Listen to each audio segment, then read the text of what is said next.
The Star Sport podcast is brought to you by Access Credit Union.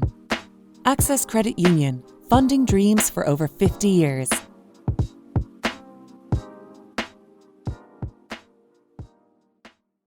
Close your eyes and pull like a dog.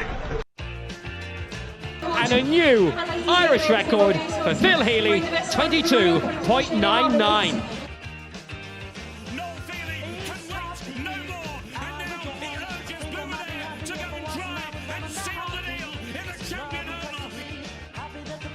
Christy Cooney hands over the Maguire Cup to Graham Canty, Cork All-Ireland champions for the 7th time ever. Hello and welcome once again to another episode of the Star Sport podcast. I'm your host Matthew Worley and I'm joined today by the Star Sport editor Kieran McCarthy. The Star Sport podcast is brought to you in association with our friends at Access Credit Union. Access Credit Union, where your bank really does matter. Choose credit union, choose local, choose community. Now later on in the show we'll be joined by the victorious O'Donovan and Rossa player Kate O'Donovan after the Skibbereen club won the Munster Intermediate LGFA title against St Ailbes at the weekend. But first we'll look at the other results that happened last weekend going around Munster and indeed Cork as well. And I suppose, Kieran, we have to start off with the Haven this weekend, or last weekend should I say. Unfortunately they fell to a loss to Dr Crokes in the Munster Senior Football Championship quarter-final on a scoreline of 115 to 1-8 below in Killarney. So, disappointing result for the Haven, Kieran. It was a great year overall, but two injuries to Rory, Maguire and Damien Cahalane in particular before throwing really cost Haven in a way this game. 100%. Crokes, even I think the bookies had Crokes as slight favourites on Sunday. The general opinion was that Castlehaven were in a very good place. Like, this is a very different Castlehaven team that lost in Killarney to the Crokes 10 years ago. This is a back-to-back kind of winning Haven team, very seasoned now, obviously reigning Munster champions. So we went to Killarney on Sunday expecting a lot in Castlehaven, but as John Hayes writes in this Thursday Southern Star, they haven't picked the wrong day to give their worst performance in the last couple of years. You're dead right, Matthew. The loss of Rory Maguire and Damien Cahalane, two huge blows for Castlehaven. I saw the Haven team running out onto the pitch before the game, and Damien Cahalane had his kind of jumper on. And I was just chatting to the fella beside me, and I was like, Jesus, look at Damien there. And he said, no, sure, he'll throw that off. But he obviously didn't, you know. He was a sub. He came on in the second half, and Rory Maguire didn't even travel, which was a huge blow, because what you had then, Haven were missing Cahalane and Rory Maguire, two kind of linchpins of the defence. And all of a sudden, if, let's say, Castlehaven were slight favourites in many people's eyes, that was a huge leveller against an up-and-coming Crokes team in front of a huge crowd under home pitch. Haven definitely felt the loss of Rory Maguire. And I think what kind of caught them by surprise, it came late in the day too. He it unfolded kind of over Saturday night into Sunday morning. He was a bit worse than Sunday morning. He didn't even travel with the team. He stayed back home. So they were two big blows. And Haven weren't in a bad position at half time, Matthew. They were just a point down. But the second half, they just such a slow start. Crokes got 1-2 in the first couple of minutes. A penalty from Tony Brosnan. Tagged on 2 points. All of a sudden there was a 6-point gap there, and tries Haven might, they just couldn't reel it in. Exactly. So, and I suppose, was the kickouts a problem for the Haven? Do you think? You were at the game obviously, and like looking at it, I watched the game on Clubber at the weekend, and just felt like Dara Cahalane's kickouts, some of his kickouts at the start of the second half in particular, went out either over the line or Dr Crokes intercepted it, and then there was Charlie Keating who produced a brilliant catch, especially in the first half, one-handed. So, like, was it a mix of both? Dr Crokes were good at midfield, or do you think Haven just struggled on the kickouts on the day, not their usual selves, I suppose? That's exactly it, Matthew. They weren't their usual selves. Mark Collins made reference to that when we were chatting to them after that usually Haven are up around 90% in every game for kickouts, but Crokes had their homework done, so Haven couldn't get away the short kickouts. So Haven had to go along with most of the kickouts then after that, and just they weren't winning the ball out there, and it was Crokes were winning the second ball, and just kind of from that platform then, like, we have the likes of Tony Brosnan, he finished at 1-7, and the entire Castlehaven team got 1-8. You know, kind of, you have match winners on both teams. I suppose before the game, we'd have been looking at the likes of Brian Hurley and Michael Hurley, like potential fellas who could rack up 1-5, 1-6, 1-7, 1-8. But it was Tony Brosnan for Dr Crokes who kind of emerged as as the top scorer, got some class points in there. But yeah, the kickouts caused Haven problem, but it was just one of many kind of issues throughout the day, and especially in the second half. Like I said, that slow start to the second half really cost Castlehaven, because Dr. Crokes are a team that you don't want to be chasing. You don't want to give them a lead, because they're very good at holding possession. And we saw that kind of as the game wore on. When they had to, they'll just pass the ball around. Kind of they're very comfortable in that style under Pat O'Shea's. So Haven were hoping to be in the game with 10 or 15 minutes to go. But it's with 10 or 15 minutes to go, they got dealt another blow when Brian Hurley got sent off for a straight red card. So you're down to 14 men without your talisman. You're trying to chase down a lead away from home in front of a big crowd against a Crokes team that had their tails up. It all just became a bit too much for Castlehaven. But in true Haven style, Matthew, like they died with their boots on, like they did. Conor Cahalane pulled back a point, and then Damien Cahalane converted a penalty when he came on after I think Jack Cahalane was kind of you could see him in the goal line, it was kind of a huddle in there, but the referee ordered a penalty, and all of a sudden it was down to 3 points with 5 minutes of injury time to play, and you were just thinking, Jesus, can the Haven do something spectacular here? Can they rise to the depths of hell and just produce something? But what happened then is Crokes filled off 4 quick points in injury time, and the game just petered out then. So it's just one of those days where it didn't go right. It didn't go right at all for Castlehaven. Disappointing day for the Haven overall. And just one more question before we leave this game, I suppose. Like, you look at the whole landscape of the All-Ireland, the Kilbacud going out, Waddy Graham's Glen going out, Bridget's going out, Corfin going out the weekend against Padre Pierce's as well. Will the Castlehaven players feel like it's a missed opportunity to win an All-Ireland particularly? Because I know Cork clubs haven't won an All-Ireland. Nemo Rangers, I think, were the last in the mid-2000s. But do you think the Haven, with this group of players, would feel kind of regrets that they didn't take the opportunity while they had it this season with the likes of the big guns going out?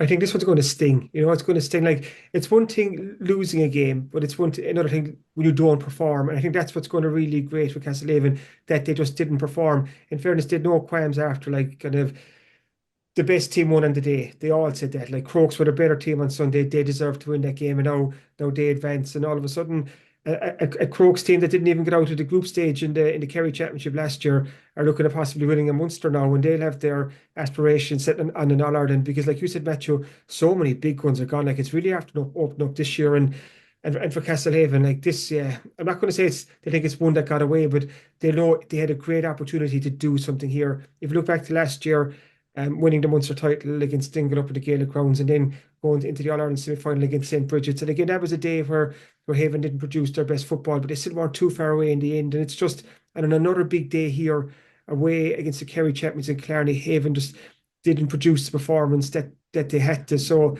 they'll be sore this week. They know they had a good opportunity to do something special here, and especially with this group of players that they have. Winning the county last year was brilliant. Winning for the first time in 10 years.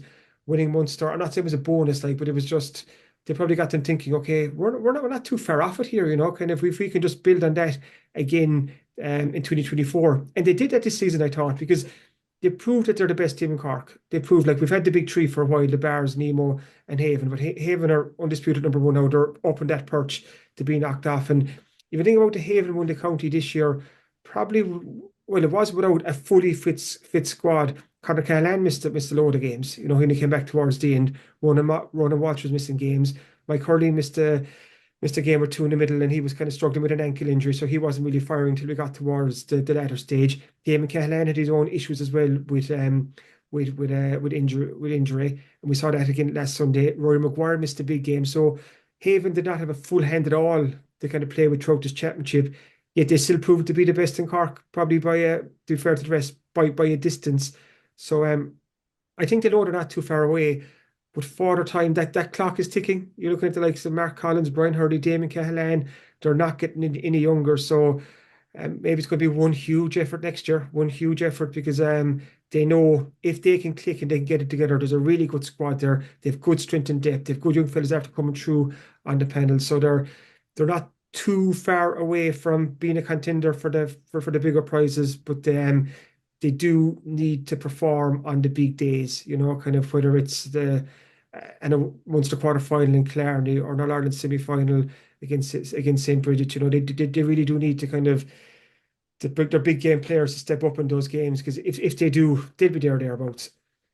Absolutely. So, and hopefully Haven will have a good season next season as well. And moving on to the ladies football finals that happens in Munster level at the weekend, and of course we'll get on to O'Donovan Rossa before our chat with Kate O'Donovan. But firstly, Clonakilty lost against Ballymacarbry after extra time on a scoreline of 2-10 to 13 points, and that was after extra time, obviously. And to be honest, Kieran, Clonakilty were very close in this one, and they won the Senior B Championship in Cork, deservedly so. And pushed a very, very good Ballymacarbry side from Waterford all the way. Let's not forget, Ballymacarbry were on the edge of 43 in a row in Waterford, and Clonakilty pushed them all the way at extra time this one. So I'm sure, I know they'll be disappointed, but they should be very proud of themselves. That's nuts when you say it, like on the verge of 43 in a row. Like we're kind of talking about Haven doing 2 in a row and things like that. When you have a team winning 42 county titles in a row, it's probably says more about the Waterford football, ladies football landscape with it than anything else. But like, yeah, you're dead right. For Clonakilty to win the county senior B title for the first time, that's huge for them. That really is huge, kind of. And it's the manner how they won it too, beating Castlehaven, who were the reigning champions in the semi final. Like that went all the way on a weeknight. It was in a 25-meter kind of free kick contest at the end before they came through that. So to win the county title was the big one, and then they were in bonus territory after that. And in fairness, to get through to the Munster final, but then to come so close, and again, it will sting because they know they were close to winning, which would have been a huge win for the club.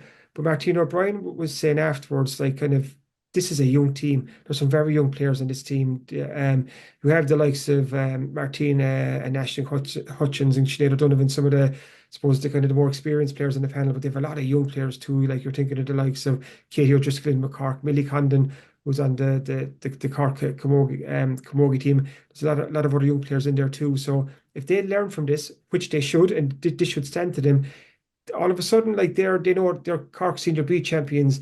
The landscape of ladies football here in Cork has changed a lot as well. Morneby aren't what they were a couple of years ago. So Clonakilty now will turn their attention from, okay, we won a Senior B title, let's give the Senior A right good rattle as well, So off the confidence of that, of this year's run, like, it's not to say that they can't be in that conversation next year anyway. Absolutely so. And it was a difficult defeat to take for Clon, but I'm sure they will be back next season.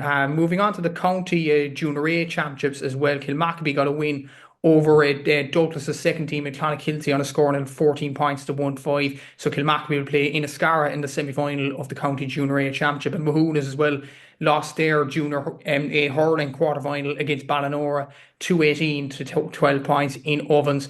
Mahoonas, a disappointment to a brilliant season. For Kilmacabey, they roll on. Yeah, Mahoonas, like, you kind of, what a season they've had, like, absolutely. This is a really good battle for the dominant mid-park in the last couple of years. So we're always going to be up against them. It was probably so soon after winning in Carberry as well. That was always going to have a bit of an impact as well. But they'll always look back in this season and just be so pleased, and so they should be. Like in hurling, like to win the Carberry Division 1 hurling league title undefeated, to win the Carberry Junior A hurling title for the first time. I think, was it 2010 match? Was it? I think it was that long. 2010 was last, yeah. Yeah, and again, undefeated. So in Carberry, the Mahoonas hurlers were undefeated all season long, which is absolutely incredible. And then in the football side of things, to get to the Carberry Junior A football final too, and really put it up to where Kilmacabey won. So it's been a brilliant season for Mahoonas. Okay, they'll be disappointed with the result last weekend, but I think they can reflect on a job well done. While on the other hand, you've Kilmacabey. They've been in the county series before. Like this, they've won the Carberry title for the 4th time, I think, since 2017. So they'll have their aspirations and sights set and go quite far here. And they got the job done against Douglas. Looking at it there, like, was it 14 to 1-5? Tom Lyons in his report this week says, job done, mission accomplished, Kilmacabey into the county semi-final, and that's exactly it. Bit of a wait now for the semi-final against Inniscarra. I think the Cork hurlers are going off on holidays, so that the 2 Junior A hurling semi-finals have been pushed back to December 1st. So there's a couple of weeks there now for Donny O'Donovan to keep his team ticking over, but it's quite an experienced team here, A lot of fellas have been there. They know what this time of the season is all about. So the hope is Kilmacabey can keep that momentum going, because they have talent there. they've their bit between the teeth this year after losing the Carberry final to Barry Row last year, and they really do look like a team in a mission. So hopefully against Enniscarrow now we'll see Kilmacabry bring their A game and get back into the county final. Well done to the Goleen Junior B footballers for winning against Deal Rovers as well by three goals and 8 points to 8 points. So they're in the semi-final of the Junior B Championship as well. So that's the weekend more or less wrapped up. So after the break, we will talk about the O'Donnell and Rossa ladies. The Star Sport podcast is brought to you by Access Credit Union. Access Credit Union, funding dreams for over 50 years.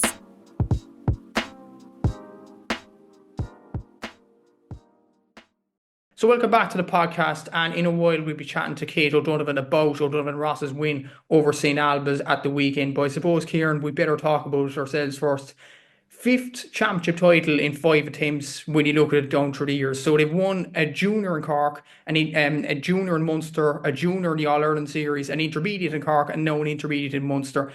When will this run stop? Many people are asking, but many people are asking as well, could this lead to something bigger? Could it lead to an All-Ireland intermediate for this O'Donnell and Rossa ladies team? It's a magnificent achievement.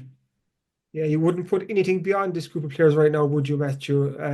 Like you said, that's 5 major trophies since October 2023. Since the start of the 2023 county championship season, they've won, is it 21 out of 22 championship games? Like, it's off the charts. Like, the only game they lost in that time was against Valley Rovers by a point in the group stage of the intermediate this year. But it's like Valley's kind of shook the hornet's nest, because couple of weeks later when they met in the county semi-final, I think it was like Skibb hammered them like 3-16 to 3 points or something like that. So as in they exacted their revenge on the one team that's defeated them these last 2 seasons. But it's absolutely remarkable the run that Skibbereen are on right now, and they just have to ride the crest of this wave and just see where it takes them, because winning the junior last year was huge, you know, kind of winning the county junior A, the Munster junior and the All-Ireland junior titles, and you're thinking up at intermediate, just a small bit of time just to find your feet at this level.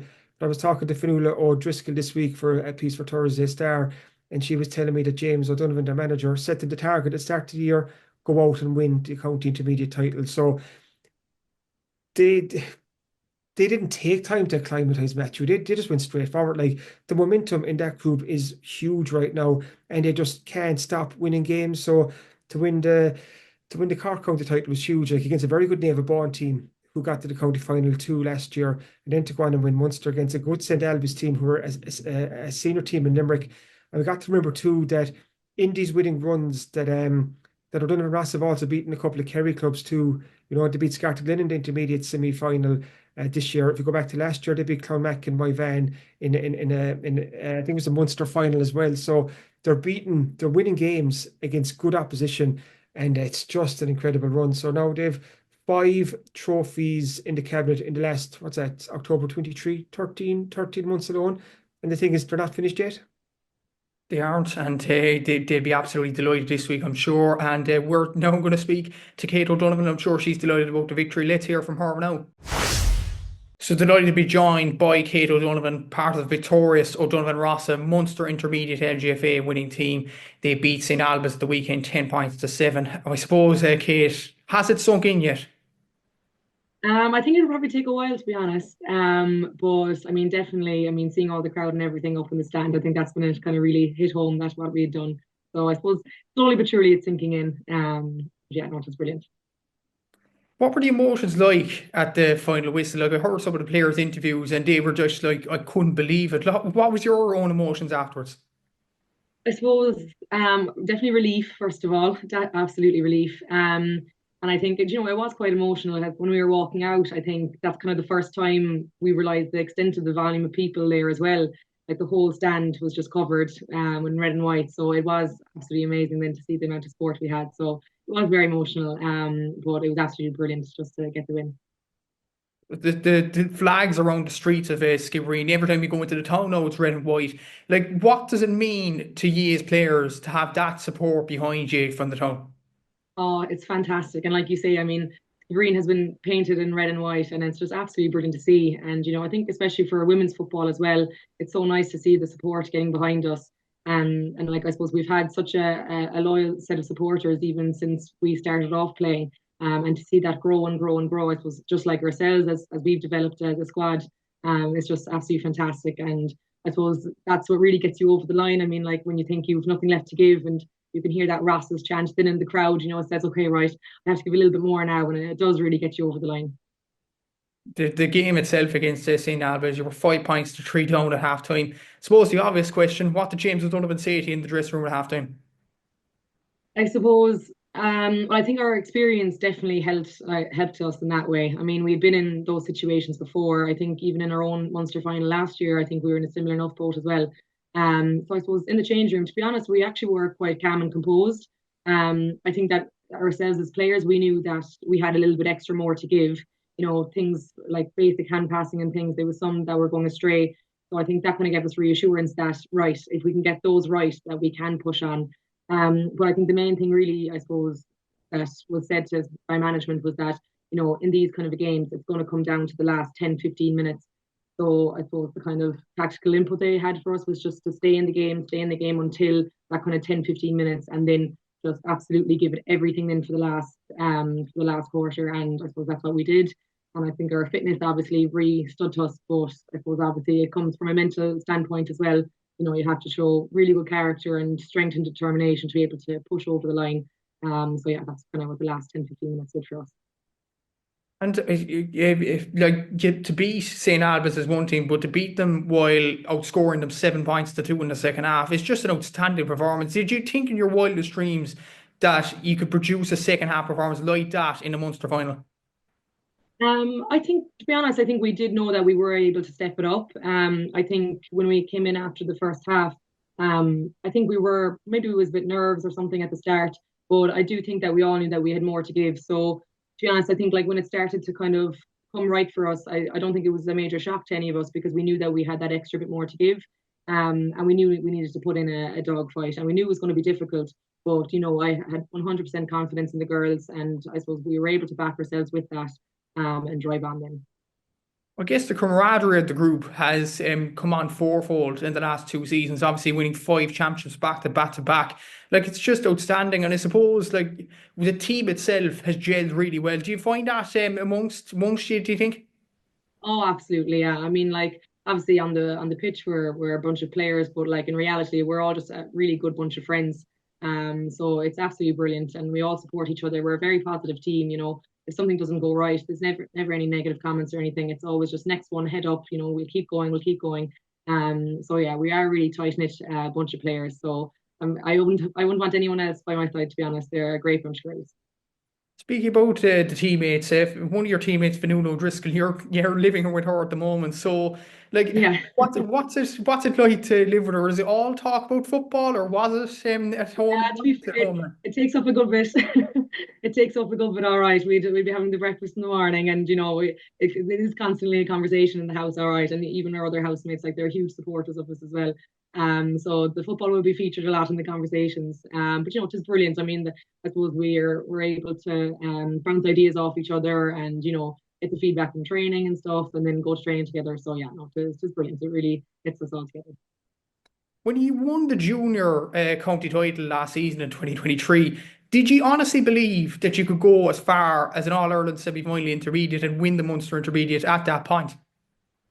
I suppose at the start of the season, we'd always said that was obviously our main goal. But I remember James O'Donovan, we nicknamed him James Bonfune, but I remember James O'Donovan saying to us, that this team has no limits. And he said, like, really, there is no ceiling when it comes to this team, that we really do need to have the belief in ourselves. But I suppose that first county title, that was, I suppose, our main goal. But then I suppose after that, momentum is a fantastic thing. I think when you're on a winning streak, it's just you feed off that positivity and you feed off those winnings, and you just want more and more and more. So yeah, I think obviously the county title really set us off for the journey ahead.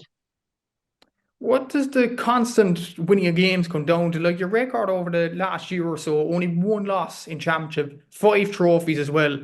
Like, what does that consistency come down to? Like it's a magnificent kind of a record there.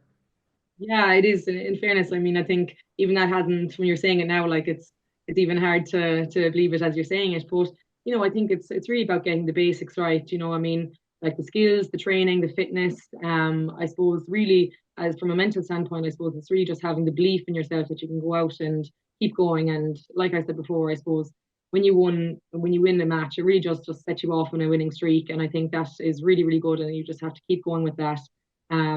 But yeah, no, we're very grateful to have the journey we have.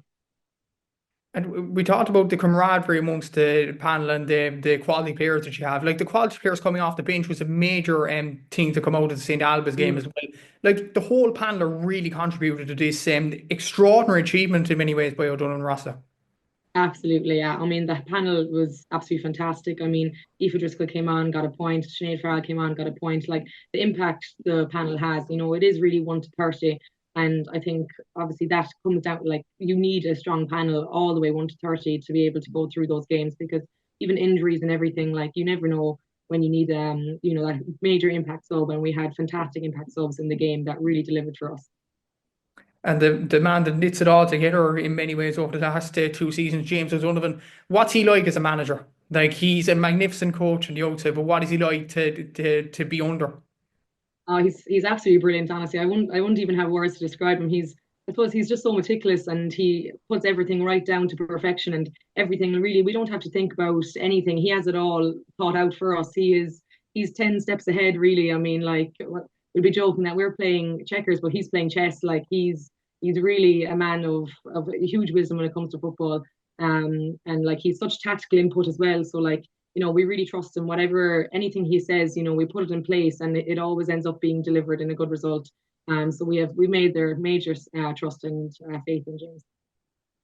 Like the constant games where you win nearly all the time, like it's just a magnificent achievement.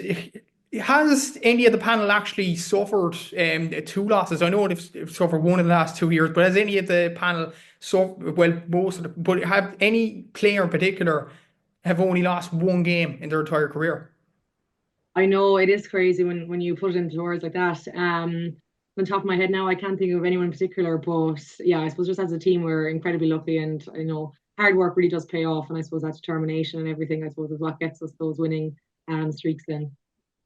And you go into the All-Ireland semi-final now against either Anna Down or Dunedin Connolly's for Edinburgh. You excited for that? Excited for that challenge? Oh, absolutely. I mean, how could you not be? I mean, like these things, they do not come around often at all. Even county titles don't come around often. So when there's an opportunity like this, you really do just have to, go for it and give it all you've got. So no, there'll be, we'll take our time now to rest and recover now this week.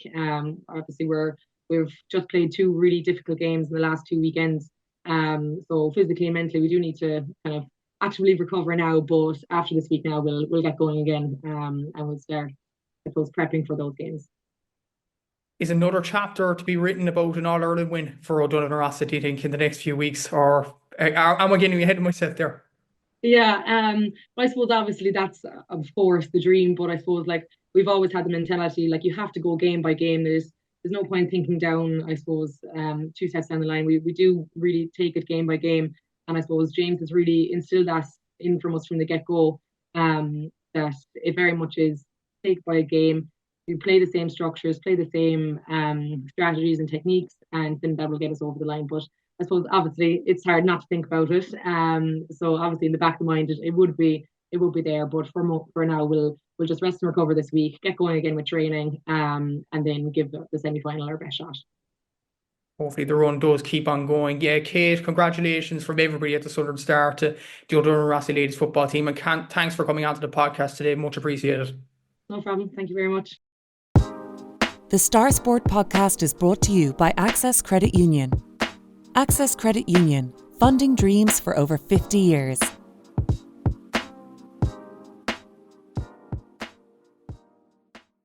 So it is that time of the week again where we look at what's in this Thursday's Southern Star. So I'll let you go ahead with it, Kieran. What is in this week's paper?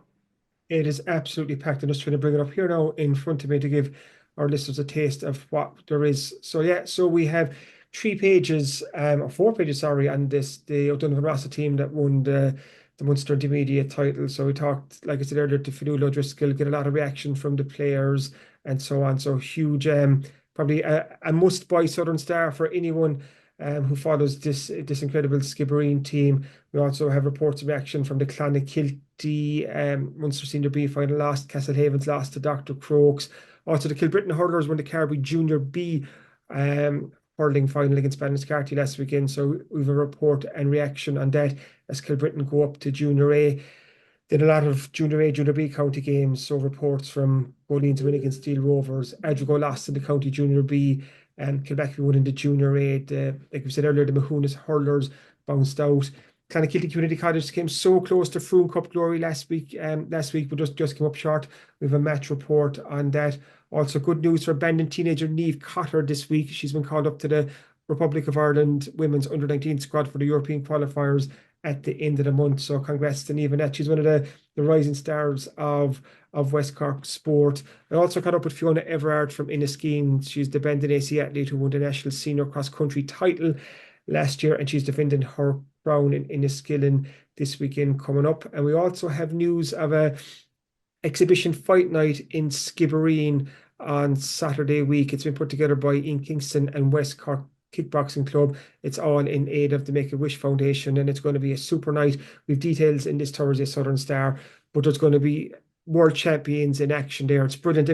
Lily Delacour is coming back to fight in this exhibition night.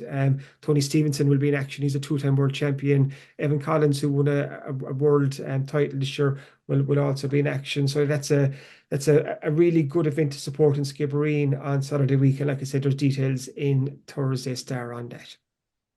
Absolutely. And as usual, if you are further afield or can't make to the shops, you can subscribe to the Southern Star e-paper and get the Southern Star on your laptop, tablet or phone. Just go to www.southernstar.ie/subscribe, enter your details and you'll get an exact replica of the newspaper for less than €2 per week. As always, thanks for listening to the Star Sport podcast, and thanks again to our sponsors at Access Credit Union. If you've enjoyed this, please remember to rate, review and subscribe to the podcast wherever you get your podcasts, and we'll be back again next week. Until then, take care.